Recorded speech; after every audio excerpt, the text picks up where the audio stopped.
วันที่24กันยายน2025กรมค้นคว้าวิทยาศาสตร์และประวัติศาสตร์กระทรวงป้องกันความสงบได้จัดปาฐกถาวันรัฐธรรมนูญแห่งสาธารณรัฐประชาธิปไตยประชาชนลาวครบรอบ34 ปี15 สิงหาคม ปี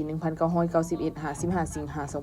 2025และวันแห่งชาติสาธารณรัฐสังคมนิยมเวียดนามครบรอบ80 ปี2 กันยายน 1945 2 กันยายน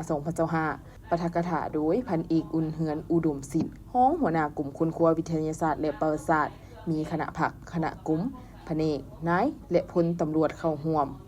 พันเอกอุ่นเหือนอุดมสิทธิ์ได้ยกให้เห็นถึงความสำคัญของรัฐธรรมนูญซึ่งเป็นกฎหมายพื้นฐานของชาติเป็นเมบุตรของกฎหมายทั้งปวงและเป็นหลักการในการคุ้มครองรัฐคุ้มครองสังคมด้วยกฎหมายรัฐธรรมนูญฉบับทำอิฐของสาธารณรัฐประชาธิปไตยประชาชนลาว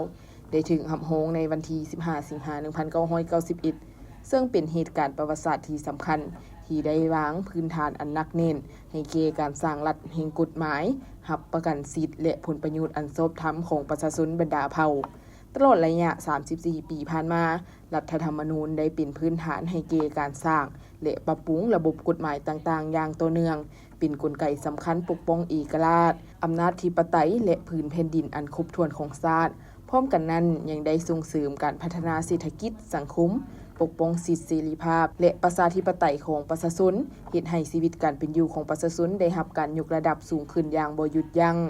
พร้อมนี้ก็ยังได้ยกให้เห็นความหมายของการปฏิวัติเดือนสิงหาปี 1945 อยู่เวียดนามโดยเฉพาะสภาพการประวัติศาสตร์สภาพการภายในประเทศเวียดนามการพันเปสสาเหตุที่พาให้ได้รับชัยชนะและความหมายทางประวัติศาสตร์ของประเทศเวียดนามผลงาน80 ปีแห่งการก่อสร้างการปกปักรักษาและพัฒนาประเทศชาติเวียดนามซึ่งญาติมาได้ชัยชนะอย่างใหญ่หลวงในการต่อสู้ปลดปล่อยชาติทนโหมประเทศชาติป้องกันประเทศปฏิบัติพันธะสากลและการนำพาประเทศชาติก้าวขึ้นสู่สังคมนิยม